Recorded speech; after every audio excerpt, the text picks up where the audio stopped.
Welcome to yet another Owlcast episode. We're here today with Brandon Ma. Yeah. Hosting with myself and Ibrahim Feghi. And Brandon Ma is a second year at Foothill. Yeah. Studying. I'm studying economics.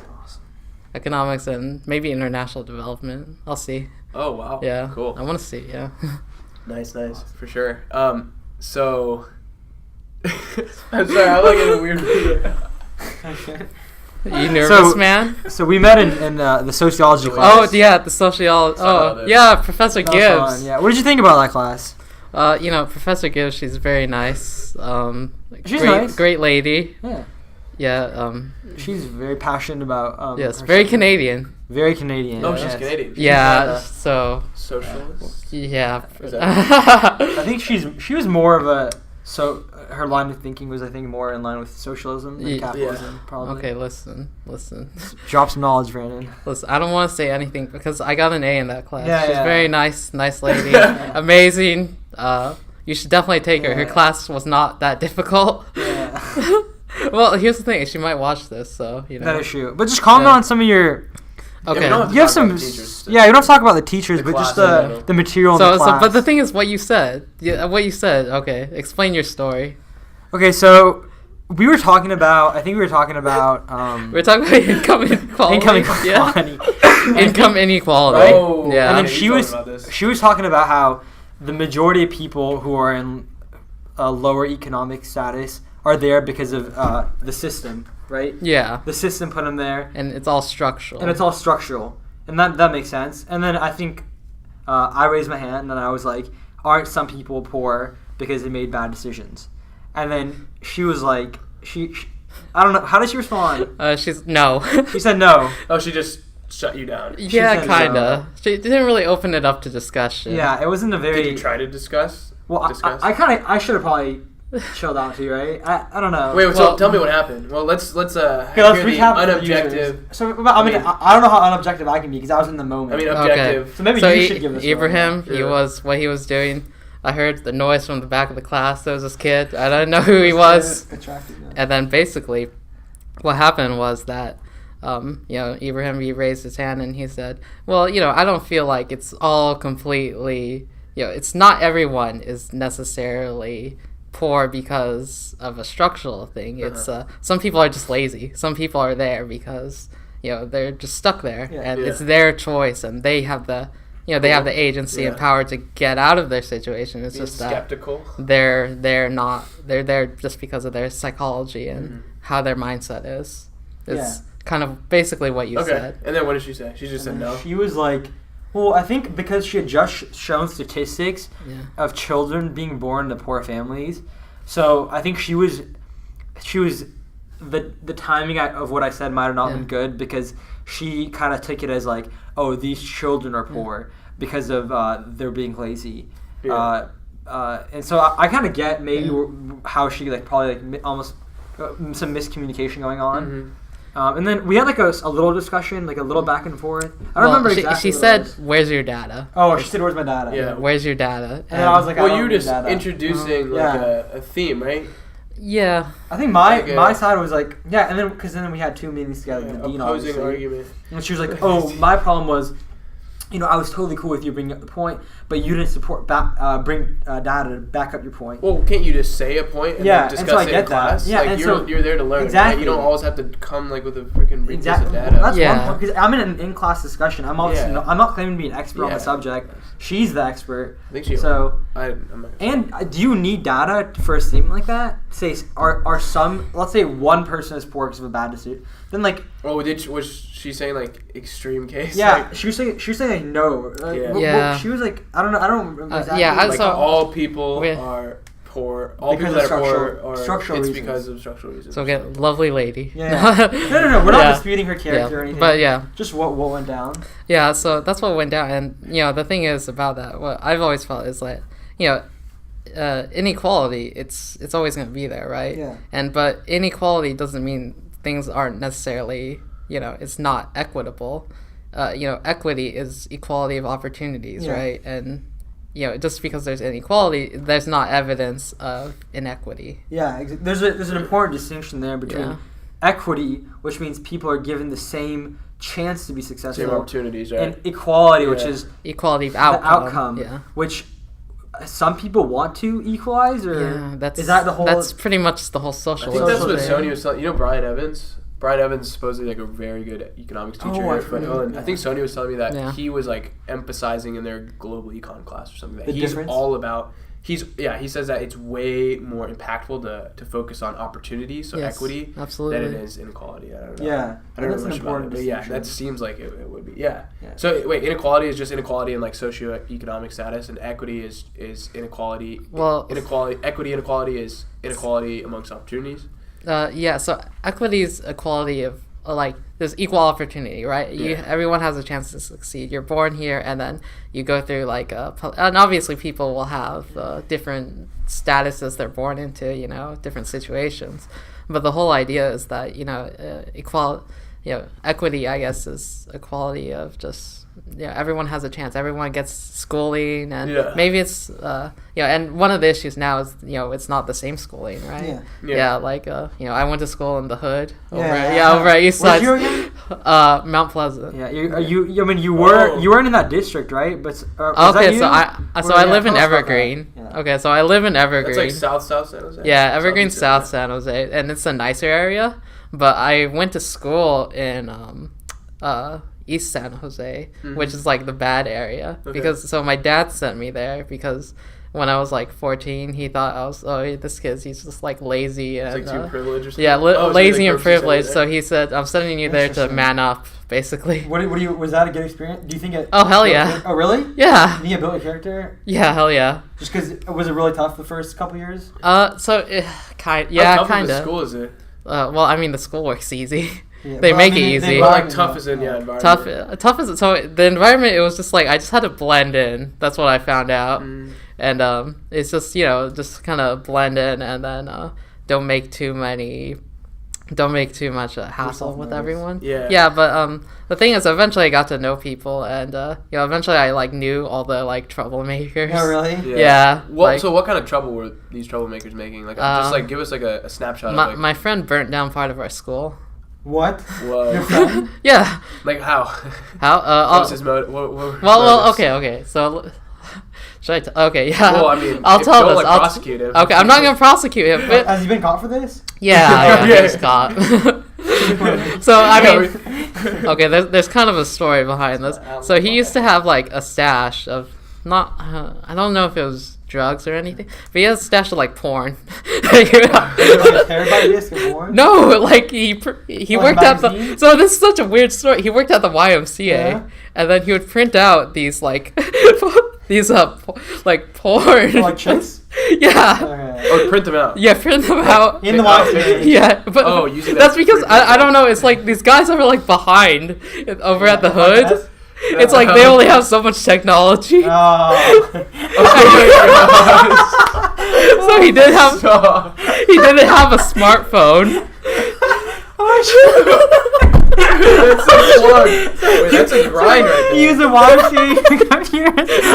That's tough, bro. Yeah. I have respect for that, dude. Yeah, honestly. Holy shit. He's resourceful. Yeah, I know. Props to him.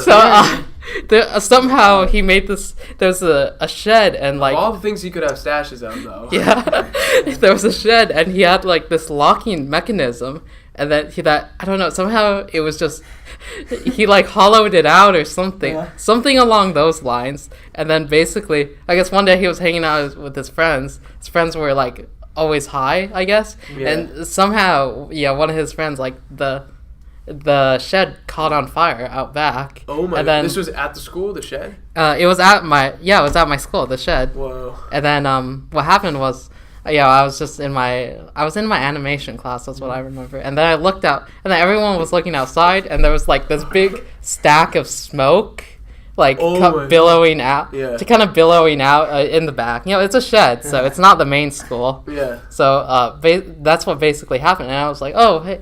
Wow, that's pretty weird. That's not something you see every day. And his whole stash was in the shed. So he lit the stash up? I don't know the exact story, but he eventually got... But so what was weird was he talked to the fireman. He's like, oh yeah, probably started over there. He told them? He's like, yeah, I could tell. Well, because he was kind of obsessed with like fire alarms and yeah. Oh, like pulling fire alarms and stuff. Well, not pulling. He would just like take them off the wall and bring them home. Oh my god, like something like that. Yeah, like that. Yeah. Why? Oh my gosh. Just because it's fun, you know. It's cool, man. He would just keep him, you know. So he intentionally started the fire. No, I don't know. I don't know the story behind that. So he was either. It might have been an accident. Did he get in a ton of trouble? Yeah, he wasn't in our school after that. Yeah. Oh, really? Yeah. Were you close with this guy? Oh, dude, I love talking to him. He was just so interesting. He's crazy? Oh, dude, he was so crazy, but he was so interesting. That's why I love talking to him. Because, like, no one else would sit down and talk to him. Yeah. Really? Because he was just crazy? Yeah, definitely. Well, because it's like, I just want to see, like, what's this guy thinking? Yeah. He wasn't a dumb guy. Like, he knew a lot about, like, fire alarms. I guess he went to military academy, something like that. And then, Interesting. Yeah, he knew some like EMT stuff. Oh, wow. Stuff like trade stuff, yeah. Yeah. That I guess he would learn. Now? I have no idea. Yeah. Was there a lot of like fights and stuff at your school? So I heard there were like fights every day, but I guess they were always going on during our classes. So I never got to really see one, except during this one time during break. Like a bunch of people were running to check it out. Yeah. Dang. So people like gathered around and stuff. Yeah. But like I heard, because my best friend was actually a teacher. Oh really? Yeah. Your best friend was a teacher? Yeah. Damn. How old? Dude, that's so sad. Like 22. Because there's this thing called Teach for America. Oh which, yeah. That's a very tough program to get into. Yeah, it's really tough. And basically, what they do is they take these students fresh out of pretty much college, and then they say, "Hey, you want to teach in the hood?" And, I think I know. Yeah. And then the idea is they get a free master's degree by doing that. And, you know, it looks really good. Anna Moore's dad is doing that. That's crazy. She's posted on Facebook, Oh, okay. Yeah. It's a tough thing to get. Yeah. That's so sick. Yeah. I think it's really hard to get into. In what ways do you think that built your character? Oh, man. It's like, I don't know. It just, so, like what you were talking about the whole income inequality, right? Because a lot of these guys were coming from poor backgrounds, but they never did anything, like, about like their situation. Yeah, about their situation. Like they would like bitch about oppression and stuff. Really? Yeah, definitely. And it was like, oh, Mexicans don't get good grades. That's literally what they would say. And they was like, of course you did good. You're Asian. But it's like there's a lot of stereotypes. Yeah, they're like indoctrinated with that. Yeah, they're super. And it's not everyone. I knew a girl. Yeah. I knew a girl who got into like an Ivy League. I know some guys who, they got into San Jose State. They're going with a computer science degree, and awesome. They'll do good after that. Is there the culture there that promotes? Yeah, hell yeah, yeah. Absolutely. Is it not cool to pursue grades or something? Yeah. Oh, really? Yeah. So you're trying hard in school. Yeah. It's like... Yeah, definitely. Because, actually, because we went over that in sociology. It's the whole culture of poverty thing. But we hardly went over that. I was like, that was what I was really interested in. Culture of poverty? There's like the structuralist perspective and the culture perspective. Yeah. And the culture perspective is that if you change their mentality, then you can help them get out of, right? Am I kind of saying this right? Yeah. So like it's the status quo to like stay and not try to like break out of. Yeah. So, I have no idea, but it's the culture of poverty. It's just like what was it marked by? It was marked by something like, it was marked by basically people, they prefer things like instant gratification, and they feel like doomed to their situation. Like, the reason why like Yeezys and Jordans are so big, it's because like, if you go to any like poor neighborhood, you'll see people wearing them. They're such a status symbol. Yeah, there's definitely, and people would rather spend their money on that than saving up, maybe buying some property or getting some investments in bonds or whatever. That concept is so interesting. The concept of delayed gratification. I think the famous study of the kids who they could either eat one marshmallow or they could wait like 10 minutes. And like that's so true with almost like anything in life, where like you have to like sacrifice short-term pleasure for definitely. I mean, not in every instance obviously, because then you're just gonna be like you gotta live in the moment sometimes. It's like a balance. That's an interesting point of view. It was really weird just like being there, because so it definitely gave me this weird perspective on like it's like because I was an outsider essentially, right? And I thought just like I'm not really doomed to my circumstances, right? And I guess that's the big thing. Takeaway. Yes, that's the biggest takeaway. It's like however it is right now, however you are. Life outlook. Yeah, it's like you could there's always ways you could change. Yeah, that's awesome. You could always change things. So yeah, what were they thinking? They were thinking like, oh, it's not cool to study and stuff. Yeah, well. Or they just were literally like, oh, I'm never gonna make it, so I'm not even gonna try. And so here's where the structural thing goes on. I think a lot of the guys just they never did well in school, and they never had anyone to tell them. To help them out. Someone that like believed in them. But at an early age, at an early age, if you don't do well in school, then I think that definitely. I think it's an identity thing too. Yeah. Math. I remember like I would do bad in math, and then I would identify as a person who's not good at math, and then it would be so. And I think I have an okay growth mindset, but it was so hard for me to like convince myself that I could act. And like it's so hard once you identify yourself as not being good at school to actually change that identity. No, I bet. Yeah. Yeah, definitely. It's super difficult. Like I just go with the Asian stereotype. Yeah. Me too. Yeah. No, yeah, definitely. My parents they didn't like indoctrinate like, oh, you're Asian, so you should do well. But they were like, oh, you have to do well. So like that was like the only option for me. So even if I would start like, oh, I'm not good at this, I would just have to grind through until like I became good at it, or I like scraped out an A or something. Yeah. I think also the system is really like for school. I don't know. I've been thinking about this. Like, it's not like easy. It's like so much different. Like learning the material and actually like just getting an A and stuff. Like there's some people who just like master the system who like aren't actually like. That. Oh yeah, dude. They're not retaining that much of the material. Yeah. Oh yeah. Definitely fell victim to that. At times. Yeah, I think everyone does. That's so true. Like I think even at times like in higher education, like it's hard to learn all the material that's given to you. You just don't have enough time. And like it's much easier to just like try to get those A's than to actually like learn all the material. Like I remember at like my past university, I had to like choose which finals I studied for just because I didn't have enough time. Yeah, and like two of them, I was like, I just swept under the rug. Like, okay, I'm not even gonna worry about these, and I'm just whatever happens, and I'm just gonna study for the other two. So it's like didn't have time. And I mean, like depends on the place too. But. Yeah. So wait, you guys are both from like different universities. Yeah. So what went on with you guys? Yeah, I can go first. So I went off to university.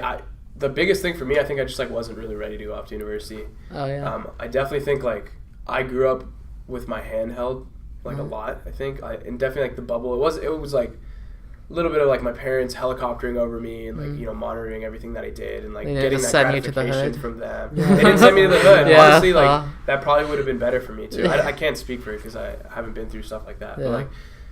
So I went off and I just like wasn't really ready when I got there. The school was also like kind of intense and like kind of just wasn't a great fit for me. Oh yeah. And I was on the East Coast, like super far from home.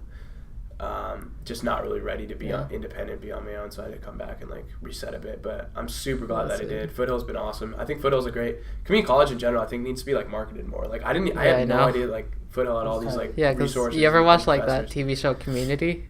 Oh, with that Chang. Wait, what's his name? Oh yeah, Senior Chang. Senior Chang. Yeah, from The Hangover. Yeah. Oh, I love that guy. Yeah, he's dude. Yeah, he's my uncle. No. What? No, I'm just kidding. Random savages, dude. Yeah. I feel like growing up in a place like that, I think you're probably way better at adapting to new situations and like, I mean, like I know at gun it was so easy to get by, dude.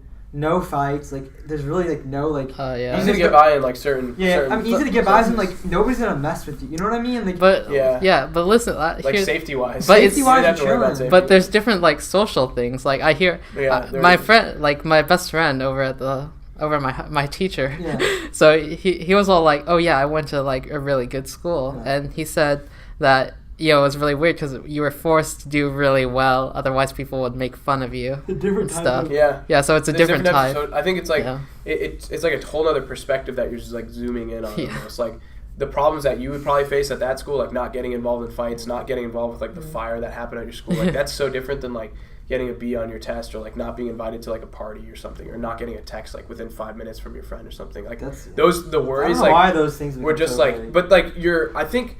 You could argue that this experience that you're feeling from those like little stressful activities is the same as like someone experienced like something way worse. It's just like our perspective was like kind of blown out of proportion a little bit. I totally agree. Like the experience is the same, but the activity is completely different, or like the the thing that happens. You habituate to the amount of stress you get. Yeah, exactly. So if you're used to like a very low amount of stress, and that low amount of stress will mess you up. But if you're put in an environment like that, then it totally changes things. Yeah, it's just like your day to day, like the commonalities. But yeah, that's crazy. Yeah, I never learned. Well, I don't know. I never felt too stressed because I eventually talked to everyone, and just got around campus and stuff. Because our campus was super small. Like I think we were in danger. Was it what? Was it gated? Was it like a closed campus? No. Oh, okay. How many people went to your school?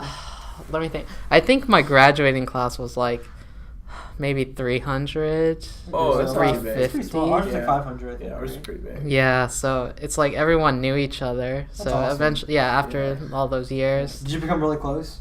Kinda, What would you say? But the hardest thing was I couldn't bring anyone to my house because I didn't want anyone to know where I was from. Oh, really? Yeah. Because you lived in like a more upper class neighborhood. Yeah. Did you have some imposter syndrome?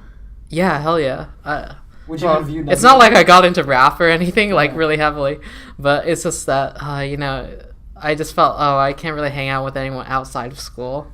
If people knew though, would they treat you differently? You think? Yeah. Really? Yeah, I think so. Wow. Were there people like that at the school people that they knew they're from like affluent areas or something? There was one other guy I knew. Because we were on the tennis team, and then he lived in a really nice area. Yeah, and he just came in the hills. Was it really that like not diverse, where there was like very few people, people you could count that were from like what would be considered like affluent? It was like 7. Well, yeah, not that many people. It was like the school was 70% Hispanic or something, 70 or 60%. Well, it was like 6% Asian. Oh, really? Yeah. Oh, man. 50 or around 50. Seriously, wow. Yeah, it was very... Wait, did you guys go to the same high school? Yeah, we went to Gunn. Wait, Gunn. It's very different. You guys were good at soccer. I remember you guys made it to the CCS finals. Oh, yeah. We got knocked out by the team that you guys played. Yeah. We ended up tying. What are most people in those... Are most of their ambitions to go into something like the music industry or... Like, what are they... Because most of them end up going to college? Or? I think a lot of people ended up going to De Anza. Not sure if they stayed. Yeah, De Anza's kind of... Because not many people ended up going to Foothill. That's why I went What about here. Evergreen? Isn't Evergreen Evergreen. Yeah, some people went over to Evergreen. And, some people got into, it's usually like state schools. And then, they're cheaper and... Yeah, like I said, some guys went off to San Jose State and stuff. So I actually think a lot of people went to San Jose State. A good amount of the ones who did. Others just did, fuck all. Yeah, it's nothing. I have so much respect for those people who can like rise out of their oppression and go to like these crazy good schools. Like just go to university. I honestly think they're almost like better. They have more skills like suited for later on like the stresses that they're gonna. Because, like me, at least, like, when I left, like, I didn't feel like I had those skills to handle, like, actual life stressors. I was worrying about, like, Facebook likes. Yeah. And these people are worrying about, like putting food on the table sometimes, maybe. Yeah. And, like, so it just seems like they have, like, that toolkit. Obviously, they also have other, like, things that are holding them back, too. But it seems like they have, like, that more complete skill set to, like, get through life. And it's like, so it's, like, props to because it's, I guess, one weird thing I noticed is that when I went to when I first came, everyone all the time, they would ask, oh, do you have $1? And it was, like, really weird. But I kind of realized after time, it's like, well, you don't have your parents, right? Yeah. To take, because your parents both work, because, just to put food on the table. And that's because, so when you go out, you have to essentially, like, find people to get close to and connect with. And I guess, like, everyone's kind of, you're all in this together, right? Oh, so that's the kind of idea. Yeah. Does that form a sense like camaraderie? Or? Kind of, I guess. A little bit. Yeah. Was there a big difference in the people there than here, like, personality-wise or something? Personality.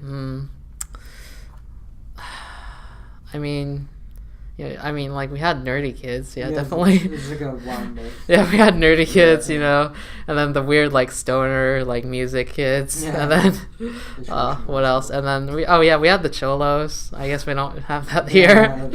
And then, what other types did we have? Yeah, just, like, this sort of thing. Makes sense. Mm-hmm. What made you want to go into econ after high school? What made...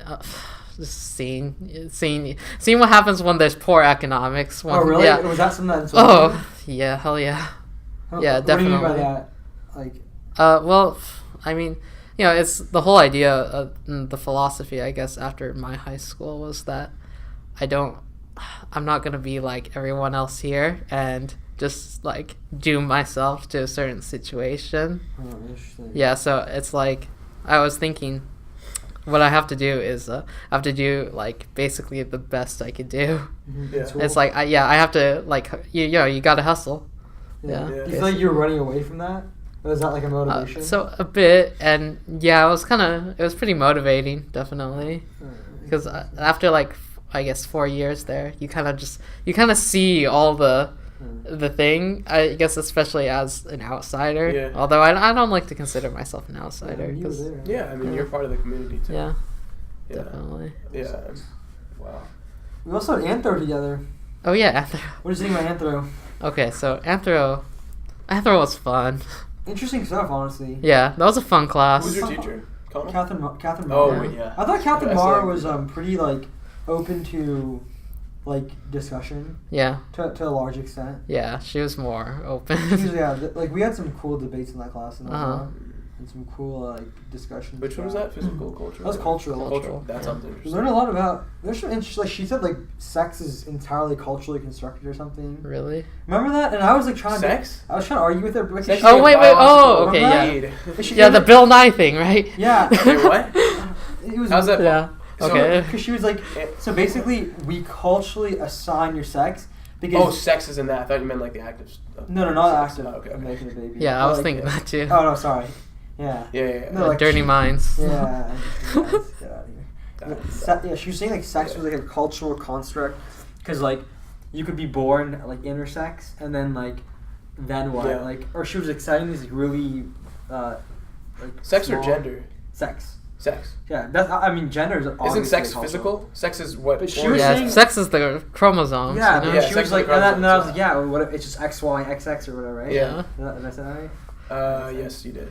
Yeah, but then she was like, well, it's still like culturally, your sex is still culturally assigned, because like, yeah, she brought up that example of like, what if you don't have the proper chromosomes? Then like, I don't know. Do you remember what she was saying? Yeah, so that was kind of weird, and I felt like, see, it's like this is what science is now, feelings. Yeah, I was like, that's it. Wait, can you explain it better? I guess, but the thing is, though, men are born with a Y chromosome, right? X and Y. Women are born with XX. Yeah. And then, but the thing is, like, you could be born intersex, which I guess is more or less chromosomes, and then that there will be different combinations of those chromosomes. And basically, what she was saying was, since there's intersex people, then sex must be, I guess, culturally defined. Yeah, which is, I kind of disagree with that. That's your argument. That's like a 0.01% of the population. Yeah, and usually those 0.01% of the population. I think it's actually 1%. I searched it up recently. Okay, that 1%. No, it's actually like Paulina like searched it up. Yeah, but they'll still look like. That's like. Yeah, no, I know. No, I just remember thinking like that's pretty high. That's pretty high. Yeah. And like the doctors, or do the parents like choose right then? Yeah, the parents usually choose what sex they're gonna be. Decide, right? Yeah. I mean, like there's some guys, or I guess some parents, they're pumping their kids full of hormones because they say they're one sex. That's so scary. And then because there's this whole. What's the video movement. on that? Some 4-year-old kid was being, or some. Remember that? I was kind of sickened. Yeah. And he was intersex? Well, basically what happens is these young kids no, he was like a girl. She was, I don't even know what to say now. Z was. Yeah, Z's are. Yeah, Z was a girl. Or Zer? He was a girl. He was a girl. and then political correctness. Come on. Like 7 or something, right? And then he was like, "Oh, I feel like I'm a girl," or she was. Originally, he was a girl. Yeah. Then he wanted to switch to becoming a guy, but he was only like 7 or 8 years old, so super young. Okay. And then his parents paid money for him to have. So he decided that. But he 7. was like 7, yeah. And so I'm like, and a large percentage of people go back, or you're not like fully developed. We're not even fully developed until like 24. We're gonna switch our minds a million times. Yeah. And so I think that's what's real. And then, the thing we read presented it as something that's like super. Like good and like, but that's such like a new. That's like such a new problem that it's like, it's hard to even like know where to start discussing that. It's kind of scary. Like it's hard to know like what's right. Yeah. It's like the kid, but then like is it their decision? But they're like too young, so they're not like exactly. developed enough to make that like a rational decision. Yeah, can't they just wait till they're like 18 or I something? think that's yeah. Just wait it out a little bit. Write it out based on your whatever organs. I mean, was he intersex or was he? He's male, or she was. Yeah, he was a girl. Something based on like that. your Like physical sex. I think I don't For a know. little bit. I'm not an expert, but Gender is that's an what I would say interesting thing, too. though. Yeah, I feel like gender's interesting. Like they we argue all that, are a mix of genders. Like, we're not like entirely masculine or entirely feminine. Yeah. Well, are you talking about the psychology or like the Tumblr people? Oh, the Tumblr people. The Tumblr people. Yeah, the Tumblr. So like you learned this in the class too? No. Yeah. The Tumblr's got some crazy stuff now. Oh yeah, man. They're like. But yeah, what's this Tumblr people? So the Tumblr people are these people. These another gender. They're people. The Zur is another people. Yeah. Yeah, is that what Tumblr? And then that's what Tumblr's become kind of. Yeah, and they're seriously? like. That Tumblr was like a giant porn site now. That too. I guess yeah. And they like created like a bunch of genders. Essentially, and they were like, I don't know if this is the like central place. I think. Yeah, I haven't. So I haven't looked into this enough, but it's like there's just a bunch of genders now, basically because of this whole Tumblr crowd. Have you heard of Jordan Peterson's? Yeah. Man, what you listen to Jerry? Yeah. Dude, that is a bad man right there. He's doing some work. Yeah, Jordan Peterson's cool. Mm-hmm. Yeah, he's a cool guy. Mm-hmm. So how do you know how do you identify yourself with one of these genders that they have? Do they have like some questionnaire or something? Or oh yeah, dude, I think they do have the gender. Or they have. I kind of want to fill it out. Yeah, they have. See. A test. Okay, yeah, they. Okay, I have to look it up, but they do have some sort of test. Yeah. And then they have this like unicorn. You've seen it? Yeah. Oh, I've seen the unicorn. Yeah. What the? There's also the why? gingerbread man. Oh, yeah. Man, yeah. That's yeah, that's because there's different constructs, right? Yeah. There's sex, there's gender, there's like orientation, and there's one more. I think they're all separate. The last one is they're all separate. Supposedly. Yeah, that's like the viewpoint of it. Yeah. But yeah, and you can like identify in different. They don't all have to align. It used to be right, like your sex is like your gender and everything. Yeah. I think it's kind of cool that we're kind of dissociating to some degree. Yeah. I think still predominantly men are more masculine and females are more feminine. But men definitely have feminine aspects to them. Yeah. And like denying that isn't good. And like females definitely have masculine. You don't want to limit yourself. So I think in that sense that's the movement. But it can definitely go too far where you think there's no association. Yeah. And then. Oh, this is a dangerous subject, guys. It's a dangerous subject. But back to the cultural anthropology. It's like. So one thing that she said was, and I'm curious what you think about this, Ibrahim. Sure. She said that all cultures are created equal, right? Yeah, but it's like kind of like they're immune to criticism. Was that like cultural relativism? Yeah, I wrote a like long post on that. Oh, really? Yeah. Oh, yeah. So, and I was wondering because you like Joe Rogan, right? Love it. But the thing is, and I don't, but.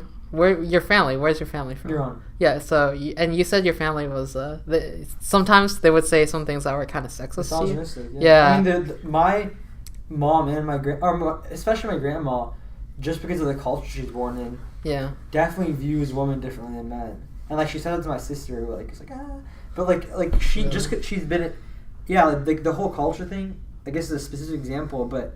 A lot of Muslim countries really oppress women. Like I'm talking about serious oppression. Yeah, not this. Not like the air conditioning is too cold.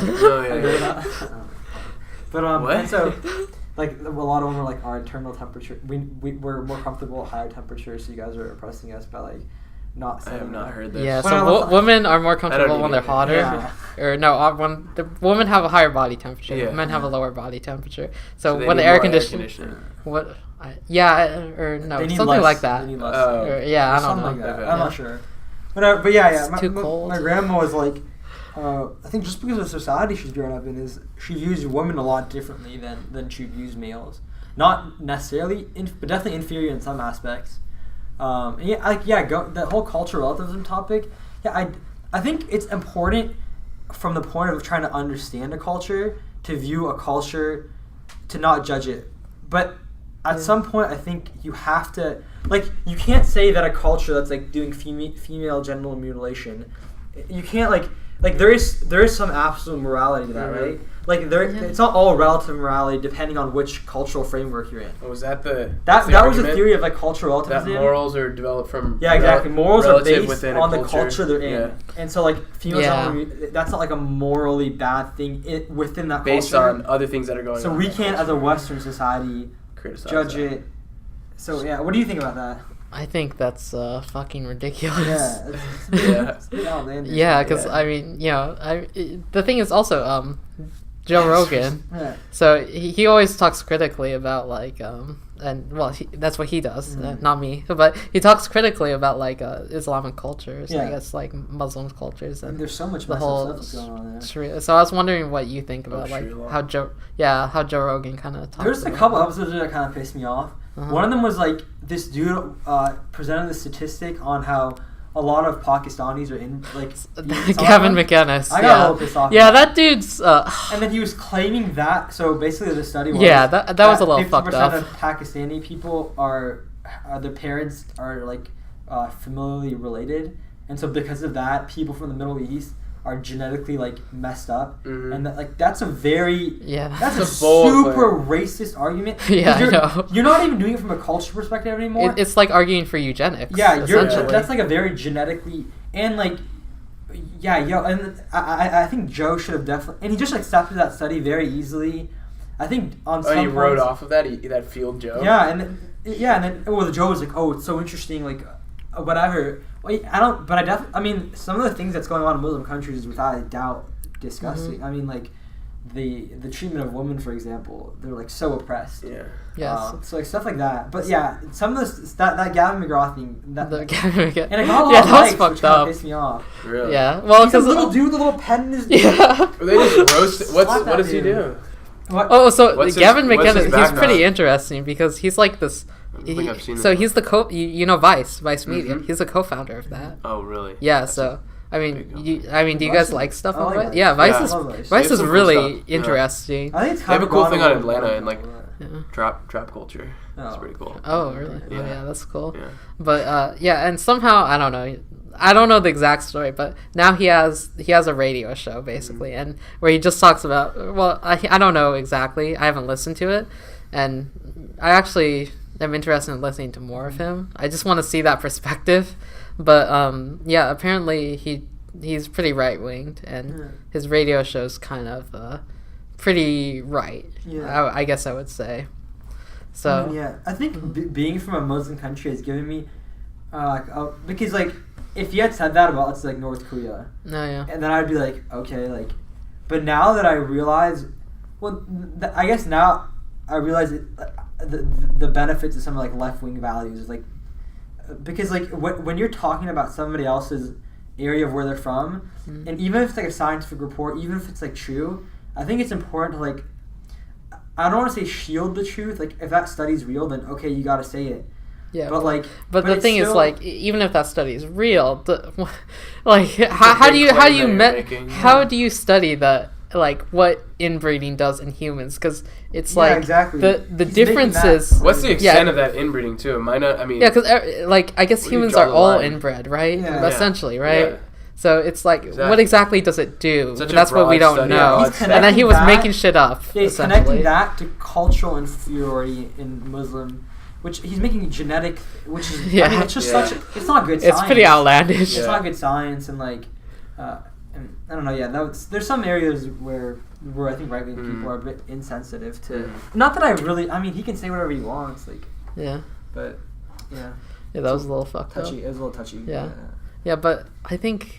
What was it? Oh yeah, it was the whole refugee crisis, right, over in Europe. Yeah. Oh, the whole was that about how you're basically bringing in a culture is that kind of? Yeah, you're pretty sexist culture. What do you think about that? I don't know, man. Because one thing that's right. Okay, so they use Sweden as an example, especially like guys like Milo Yiannopoulos, and then there were some other guys. They use Sweden. Higher rape rates in Sweden. Yeah, but the thing is like higher rape rate because they're letting in refugees. So basically they're saying that you bring. So what people do is like they associate, which I mean it's not, I guess, is like they associate a specific group of people with a specific culture, and then when you bring in that group of people, they're bringing their culture with them. And if their culture has values that don't align with your culture, then it's gonna mess up your country. Yeah, there's a kind of culture war. Culture war, and that's like happening in Sweden. So in Sweden, what's happening is because these countries, they're kind of oppressive because I guess women who get raped get stoned if you don't wear hijab or whatever. Then if you just wear like regular things a Swedish girl would wear, then you're considered a whore who's asking for it essentially. And then so they bring over these values, and a lot of right-wing dudes are saying, well, look, there are these higher rape rates and stuff and higher instances of crime, which I guess there are. I'm not really sure because the statistics are so muddied because from what I understand, the Swedish government, they don't like those statistics. They don't like how they're a very liberal country, and the Swedish government, they want to look really good.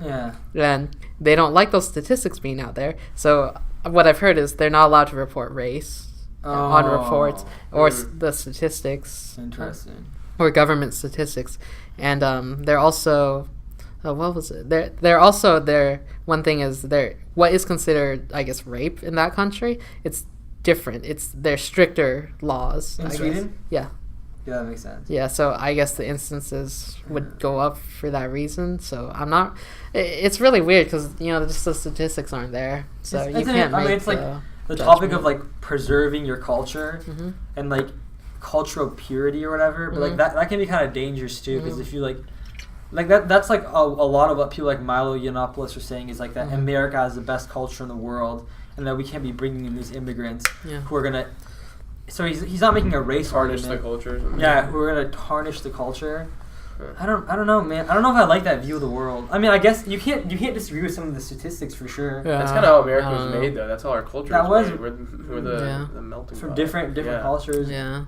That's a weird argument. Yeah. I don't know if I agree with that, to be honest. So it's weird. But yeah, definitely. Yeah, you reminded me because like America's a melting pot, right? Yeah. But I just realized this a while ago. Why there's no American food? It's because there's no English food, dude. Yeah, there's no. There's no. There's bangers and mash. Yeah, bangers and mash, and like what else? The meat pies and then English breakfast is really good. So. But yeah, it's not as like prominent as other. Yeah, because meat pies are so good. I've never been to England or London or anything, but from what I hear, it's like they all like what's really good is like the Indian food over there. England is very much a melting pot too. Yeah. Indian food is straight fire, dude. Yeah, I heard it's really good. Indian food is amazing. Yeah, dude. Yeah. Yeah, man. That's it. That whole. I think that sociology class and the anthropology class and Joe Rogan, those classes helped me like understand those issues better, I guess. And like, it's weird though how one-dimensional the views are in some of those classes. But, like, I remember in my international relations class, everybody was arguing for immigrants being allowed in America. Oh, really? And then I brought like one point, which wasn't really mine. I just wanted to see how people would react. I was like, okay, but there's a possibility that a terrorist attack could happen. And everybody was like, "Oh my god!" Like, that's so but the thing, you're allowed to say it, right? Yeah, but the first reaction, according to people were cheering. Dude, this guy went hella ham against me. People started like cheering for him and stuff. Oh, and those classes started becoming like echo chambers. Yeah, and I was like, what? And I was like, you're cheering. And what did he say? He was like, he made some like wish-washy, like feel-good speech, and like, you know what I mean? If you get to that kind of atmosphere where like you don't feel comfortable bringing in another viewpoint. Yeah, you gotta be open to argument. Yeah, there's no point having a class like that if everyone's just gonna agree with each other. Exactly. And that's the state. What happens is when you encounter somebody who's actually an expert on the other side, they're gonna destroy you. Like there's this guy in my Jiu-Jitsu academy who's pretty conservative. Yeah. And I was like, oh, I don't like Trump. He's like, why? And then like I couldn't list a reason where he could, because he had actually studied all the material, and like not that I agree with him, but he just knew both sides. Whereas in these little echo chambers, you could just say Trump. If you're just like, oh, I want all immigrants to come, and then somebody hits like 40 statistics at you, and then you're gonna be like, but I don't want to. I want. Then you're not gonna have a good argument. Yeah. But like universities aren't preparing us for that kind of debate. Yeah, I want to hear what the statistics are for some of the actions that Trump's done. Like his whole Syria. Yeah, the Paris Agreement. That's terrible. The Syria thing, and then there were a bunch of.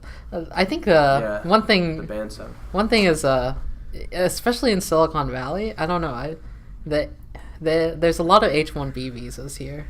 H1 what? H1B visas. Oh, the disease? No, what is it? H1B visas. It's the talent thing? Yeah, it's where we basically get foreign workers. But, a lot of tech industry has a lot of but I don't know if that's completely good because a lot of those countries, you're robbing them of their, of the people who are going to develop the countries. And this, this international development stuff, it's like you're taking away their talent. A lot of talent, especially Iran too, I know. Yeah. Yeah, definitely. They leave the country the best, the smartest. Oh, yeah. That's like the goal for a lot of people too. Yeah. But what's your goal as an econ major? Do you know what you want to get into? Not yet. Finance. Are you in? I want to work at Goldman Sachs. No, okay. No, I'm just kidding. Would you ever go back what? Would you ever kind of like revisit like where you went to high school and like that those kind of areas and like see if you could apply the econ to that, or do you kind of like see that as like I don't know. I don't want to put you. I feel like so.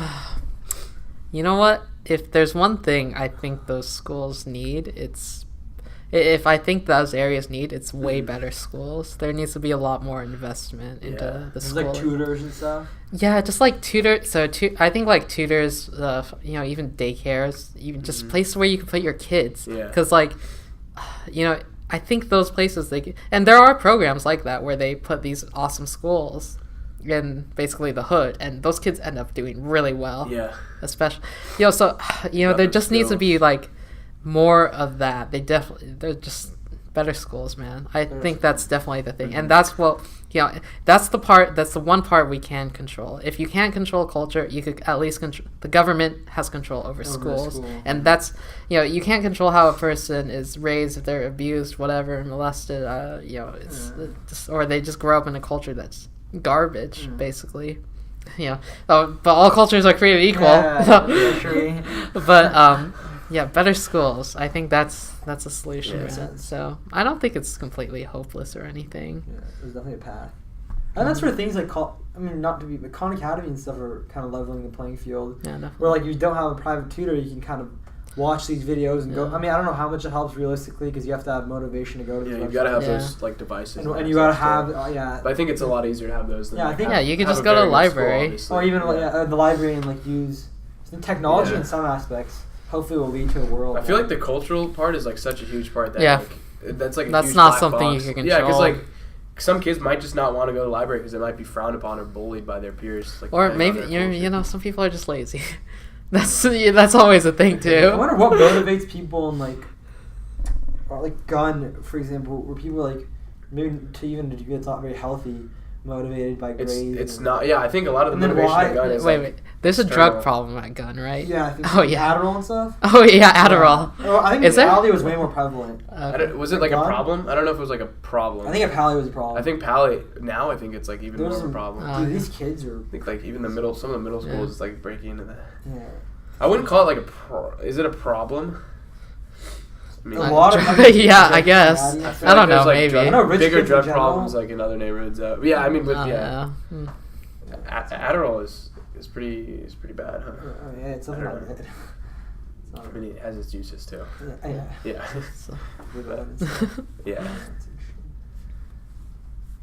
Dude. So I'm like tired. I'm really tired. Why are you tired? Tell me. Because I'm sick. But yeah. Get over it. Yeah. Got some allergies, dude. I just started taking Claritin. Hopefully that should work. Yeah. Hey, take Claritin. Our sponsor. Yeah. Sponsored by Claritin.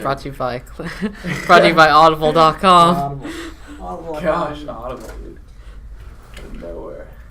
Yeah, dude. Oh wait. It sounds like some pretty interesting classes though. Sociology, anthropology. There's some cool stuff. I should take something like that. Yeah, sociology seems really important. Definitely opens your. So would you like apply the concepts you were learning in class to like current events? Would they kind of pull in like different articles?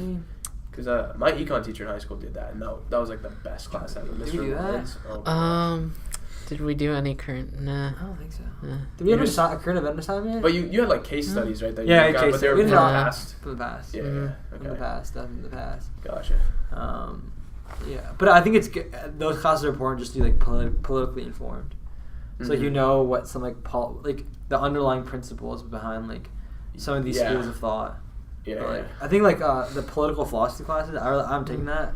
Have you taken that? No. I think it's interesting. So wait, so Ibrahim. So you know what? I actually in your anthropology, you had you plugged your blog. So I actually checked it out. Oh, the Thinking Blueprint? Yeah. So, but I saw that you had that one video on or no. Well, first of all, you had the one post on Thinking Fast and Slow. Yeah. Yeah. So I haven't read that. Could you explain? Thinking Fast and Slow, probably the best book or I don't want to say that. Okay. Well, in your opinion. In my opinion, and highly regarded book in psychology. Yeah, because I've had it on my reading list for a long time. So like, there's always this like debate between like human intuition and like slower forms of thinking, right? Mm-hmm. So like human intuition is like when you feel something is right? Like you feel like, and a lot of like the most successful people in the world like trust your gut, like just go by feel, and that's like a very flowy way of living. And so like Thinking Fast and Slow is it analyzes these two forms of thinking. Mm-hmm. So thinking through intuition and thinking through like deliberate decision making processes, right? And so like basically what the first half is all about contrasting these two forms of thinking, and like the second half, which I kind of read, is about the biases in like namely the fast thinking. And so it like tells you, or like one of the most interesting things that I read in Think Fast and Slow is like when you're in a good mood, you're like way more creative. So when you're in a good mood, you connect things really well, and you're like you're just like making cool connections, like you know what I mean, like you're on. Definitely. And then when you're in a bad mood, you're not as creative. But what is good is you're more cautious, and you scrutinize things more. So you pay closer attention to detail. So analytical people, they're always in a bad mood. You're taking a test and you're in a bad mood, like you're more. I mean, it's a really cool book. Mm-hmm. Okay, yeah, I'll check it out. Sure. I have it if you want it. Oh yeah, I have it on ebook. Okay, I think, cool. Yeah.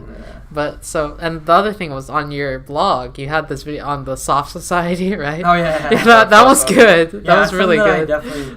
The Soft Society. Yeah. Because those guys, those video Frost, I showed Sean too. Yeah. That's a great video. I don't know if that applies to everybody. I think maybe a lot of males. Yeah, dude. Yeah, the whole masculinity thing about how it's essentially been like robbed of this. I kind of believe. I guess this generation. I don't like to use that term, but hell yeah, dude. It's like, basically, you're just born and everything's so much easier now. So easy. Yeah, and the standard of living is so much higher. Yeah, exactly. And that's something I learned. I feel like at my high school, dude. It's like it's so easy to just get by. It's too easy. Mm-hmm. Yeah. So I think especially as a male, it's important.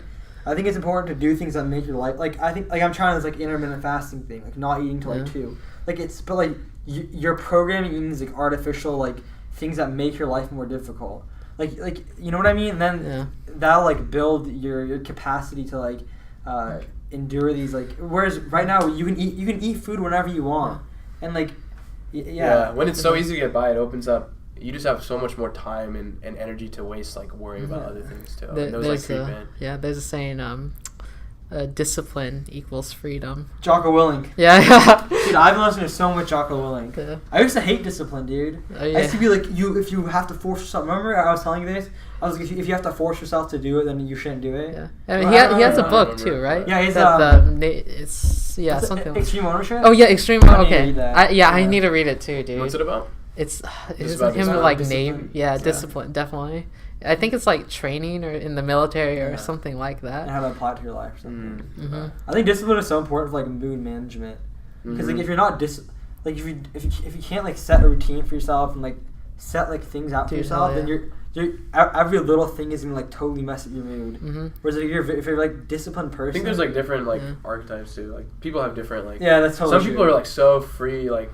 Dilly dally and like they're happy too. But I think people who are so like for me, I'm so moody. Like holy shit.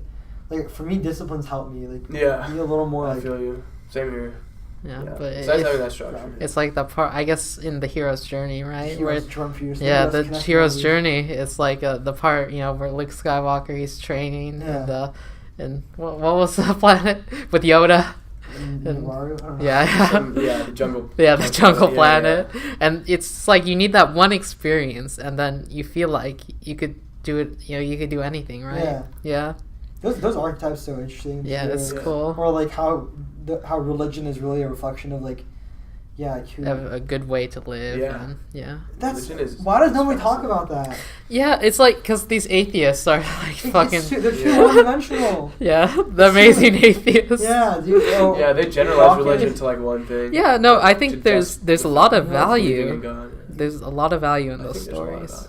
Yeah, a ton of value. Yeah, like the hero archetype. It's like you have to go into the unknown, and then you bring back knowledge from the unknown, and that makes you like all these difficult experiences you have is like you learn from them, and then you bring it back to the general population, and like that's what makes you like a hero basically. Like you gotta like do it's like a life philosophy, which is like which I think is like so cool. Yeah. Like Carl Jung and stuff. I don't know. Oh, do you like Stoicism? Yeah, I read. He's been reading Meditations. Okay, I haven't read. I read by Ryan Holiday. Oh, The Obstacles the Way. Is it good? Yeah, I like that. I haven't read Meditations. Is he like a more contemporary? He's a contemporary dude. He actually wrote about a really interesting book, Trust Me Online, about media manipulation. If you're at all interested in what happened to the election, then this guy, he was doing it way before that Trump was ever manipulating. Oh, really? Yeah. It's like I did that presentation on the American Apparel in my sociology class, in sociology. Oh, for the things, the project? Yeah, so it's basically Ryan Holiday. He was the director of marketing at American Apparel, and what happened to him was, the company was failing at this time. They really, because all their stuff's made in America, it's pretty expensive. So what he did is he made these really controversial advertising campaigns with the girls, with the girls with the socks, and that's all they're wearing and stuff like that. And they got all over the media, and he outlined the entire thing about how, I sent this over to Gizmodo as a leak, and I sent this to this one news outlet. They really wanted some views, so I made a deal with them. And then all this other stuff. He said, I basically knew the controversy, it would really drive up our sales. That's kind of Trump did, It's really interesting, and he has a bunch of books. He has one other book, Growth Hacker Marketing, which is about just if you have a startup in like Silicon Valley, say, and like it goes over stuff like minimum viable product, all that good stuff. What's this called? Growth Hacker Marketing. Yeah. Do you read a lot? So I try to, but recently no. I think it's so important. I try to do. Yeah, dude, it's so hard to get on that schedule. I know. Exactly, just discipline. Yeah, I know. One dude I met, I guess one of my mentors, he said, Brandon, read a book a day during summer. Book a day. I think a book, is that good though? Ty Lopez. I don't like. Ty Lopez. I care about knowledge. Yeah. All these Lamborghinis. No, he sounds so weird too. Yeah, what's with his accent? Yeah, he's from like here. He's from the South or something? Yeah, I don't know. Yeah. I don't like that guy. A book a day, that's challenging. Yeah. Yeah. 49. And have you seen, do you guys watch H3H3? No. Oh, it's like this it's basically this commentary YouTube channel where they just shit on people. Oh, yeah. But basically they were shitting on Ty Lopez, and they're like, knowledge. and they found out that he was just in his marketing, he just essentially what he does is sometimes he reads part of a book, and sometimes he'll just read the summaries online. Why do the reading when other people have done it for you? Oh my god. There's no way that dude reads a book. That's so funny. Yeah. It's hard, man. Some dude was on a plane with him. That was an 18-hour long plane ride. And he was like, "Yo, where's your book at, bro?" And then Ty was like, "Oh, I blah blah." I saw a video. Oh, really? Yeah, he's at the Super Bowl. He's like, take a couple where's your book, bro? Wow. Not reading on a plane? Come on. That's the best spot to read. Yeah, exactly. Yeah. Oh, wait, so Abraham, you said you were on intermittent fasting? Yeah. Just today, first day. Oh, really? Oh, okay. So have you heard of this whole Kino body, dude? Keto body? Kino, the Kino body douchebag? Yeah. Kino? Kino? Kino or keto? I don't know. Kino body or some shit. Yeah. Who is that guy? He's this. I don't know. He's just selling basically. I illegally. Well, no, I won't want to say that. I found his stuff online.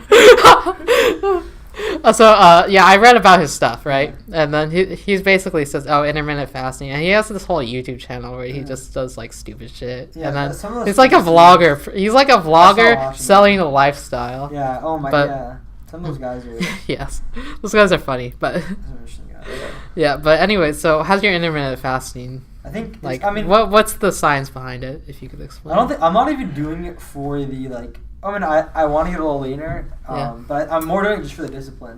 Oh, okay. So I think I think for me, my mood is too dependent on food, and like if I don't have food, especially that's high in carbs, I'll get a lot more moody, and then if I have high carb food, then I'll be like more. Like I don't want to be. The thing is, you'll be high carb. It's like you get super tired. Yeah, it's like a. It's like a thing. Crash. Right? Yeah, and I want like.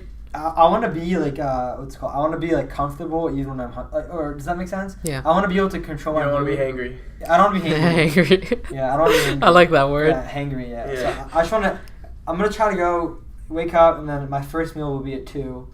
So I'll do an 8-hour 2 to 10. I think that's what they suggest, right? And then, 8 hours. And see, today's only my first day. I have a cup of coffee in the morning, which I'm sure helps a lot. Yeah.